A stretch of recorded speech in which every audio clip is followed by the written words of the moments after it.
Good afternoon. Welcome to another edition of the Madison View. My name is Ralph Scott. So here we go again. Mr. Gates went and got McCarthy voted out of the speakership in the House. So now government's just paralyzed. It can't do nothing. We can no longer, at this moment in time frame, and we've seen how long it was for them to get the House Speaker that they have. So that wasn't exactly the smartest move, but again, the crazy caucus, I think crazy overtakes smart, I think.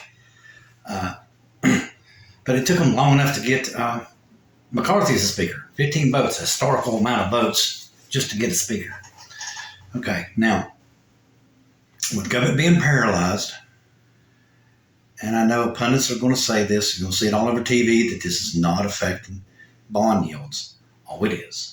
It's affecting bond yields. It's going to affect the stock market. I think the stock market's just showing it today.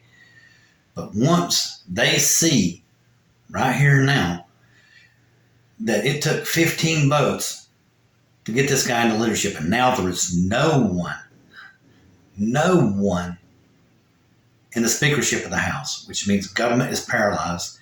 That means there is a possibility of a government shutdown again in 45 days. Now, they couldn't even decide, like I said, after 15 votes is how long it took. So the market's going to go down a lot lower. Nobody's going to buy bonds, so the price of the bonds is going to go lower, which means the yield is going to go higher, which is not going to help our deficit, which these Republicans say, we're your budget-friendly people. We're going to take care of you. We're going to save you from the physical disaster of the Democrats. And I heard it from another House of Representative man last night, said Bidenomics has failed miserably. Really? It looks to me like the Republicans have failed miserably. And, looks like the one guy said he thinks that Moody's will now put the U.S. government on watch. And if they put the U.S. government on watch, I personally think our bond yields go to 7%, which is not going to be good for our deficit at all. At all.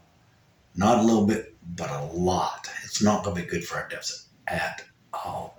And if bond yields go to 7%, I pity the poor working man that's retired right now, has all his money in his 401k. I'll tell you, I personally think the market will go a lot lower from here. I think at least 5% from right here. So it's not going to be no small amount of money. You might get a grace period of about a week or something like that. Maybe 2, but you watch. Just as soon as in 2 weeks they're still arguing about who the speaker is going to be, whoa!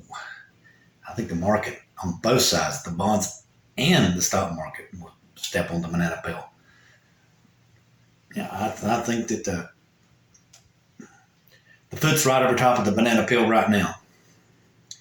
Yeah, and like I said, about a week or 2 of indecision. Man, I tell you, these people sit there and say that they're, that they're your friend and they're going to take care of you. Man, I tell you, you believe lies. That's all I can tell you. Because right here and now, if we would have had a good, smooth government transaction over the debt ceiling, first of all, okay, then after the debt ceiling came in and they negotiated themselves to just say 2 to 3% under the limit that Biden wanted, they would be able to go to the public and say, look, we're trying to save you money. And Biden would have to sign that. There's no way he wouldn't, if he vetoed that, he would look terrible.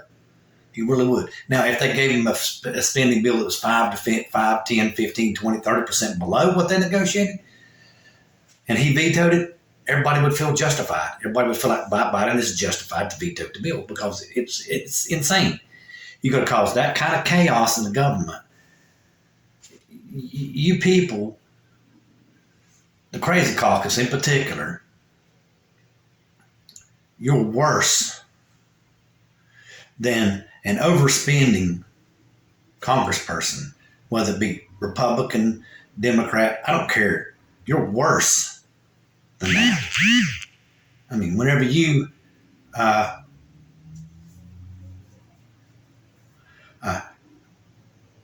Whenever you do that, okay, you're messing up the whole entire system, and that's the responsibility of the House of Representatives, to keep the system in check. Okay, that's The whole entire thing is to keep the system in check and in balance, to keep it running smooth. And if y'all would have just kept the system running smooth, I really don't think we'd have 5% interest rates right now like we do. I don't think so. I don't think so. Nope. Because you reduce the amount the government's going to borrow. The bill would already be on Biden's desk. It would be signed. And they would be debating, well, looks like we would be doing 2% less bonds this year. And right now they're just speculating how much more money is going to be needed to finance these bonds, to finance the government debt at this higher interest rate.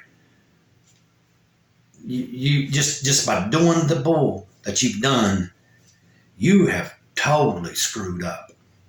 I mean, you consider the demons to be, the Democrats to be the budget demons. Whoa. If they're the demons, then you must be the head man himself. You must be the devil. That's all I, which I personally think you are, but that's beside the point. Crazy. But and let me get on to that. I'm just shaking my head at the dysfunction of the Republican Party. People are actually voting for these people. I just,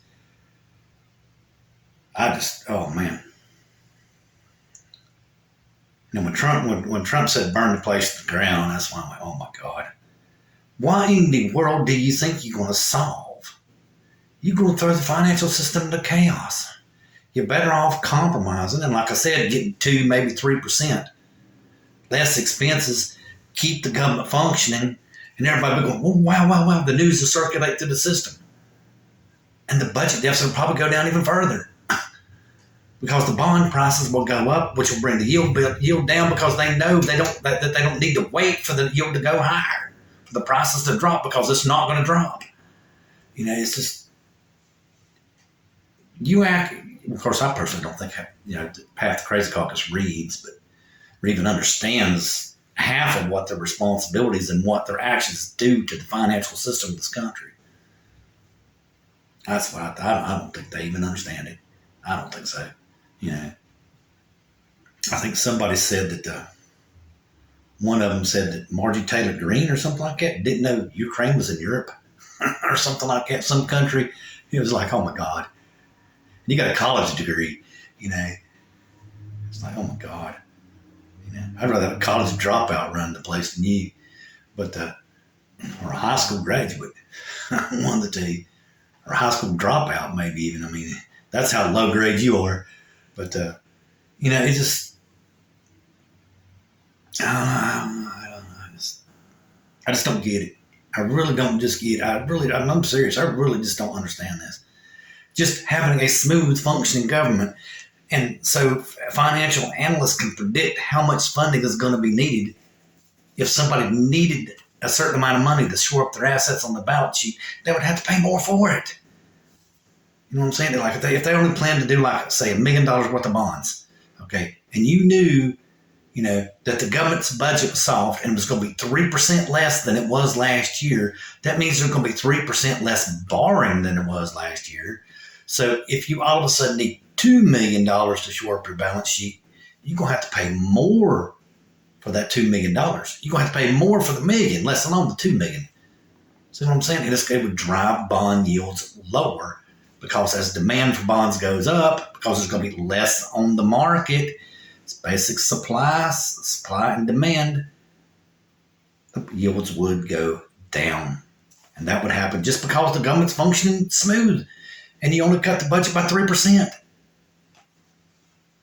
You would probably knock the yields down below 5%. You probably knock them back to 3 is what I think. Just having a smooth functioning government. No. Don't do that. Don't save 3% and then an additional 3% on the interest. No, don't do that. Just shut the whole place down. And I personally think that within 30 days, we could possibly have 7% interest rate. And had they passed this bill, and had they passed, worked the guideline and passed the appropriations bills through underneath the budget raise or the debt ceiling raise to Biden, like say 3%. I want some trip to think that our yield, the yields on the bonds will get down to 3%. I really do. And like I said, now I wouldn't doubt inside a month we're 7%. Wouldn't doubt it one bit. Just double the amount of money that we'll have to pay for our debt now. Just double it. That's all. Just double it. That's it. Not a big deal. We didn't destroy anything. We're still physically conservative. Yeah, physically conservative where? Physically conservative getting up off your butt and voting yes. That's about all I can think of. Physically constrained inactivity. Pretty much. But anyway, let me go into this Trump thing. Trump threatened the Joint Chiefs of Staff, the head of the Joint Chiefs of Staff.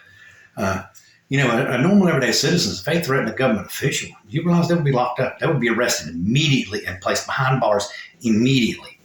It wouldn't even be, as soon as the police got word of it, it would take 2 minutes to get a warrant and they'd be arrested. They would probably be arrested within 35 minutes because they would have a cop sitting outside the guy's house. They'd ready the warrants in, and they'd arrest him, and they'd show it to him when they got to the court if they had to. You know what I'm saying? I mean, I don't understand. I don't understand. Trump would be arrested right now, being a normal American. But anyway, let me also go into his comment. Now John Kelly, which is somebody who I thought was actually might have been working with Trump for his conspiracy. I was wrong. It looks that way. Maybe I'm not. I don't know. But the way it looks to me is Kelly even said that Trump does not have any respect for veterans. He shows them in closed circles or whatever you want to say, behind closed doors, shows them disrespect. He went to Europe during Armitage Day. I remember that now. And he didn't even really want him to lay a wreath or lay a flower on the grave of one of the Armitage, one of the World War I vets. He said it was raining. He was going to mess up his hair. His massive comb over that he has was going to get messed up in the rain. It's just, oh my God, I just cannot believe this. The man has no respect for people who lay their lives down for what this country is all about. Without people sacrificing their life, we wouldn't even have we wouldn't have freedom. We wouldn't. But anyway, I just can't believe this, man. Crazy Caucus strikes again. Good night.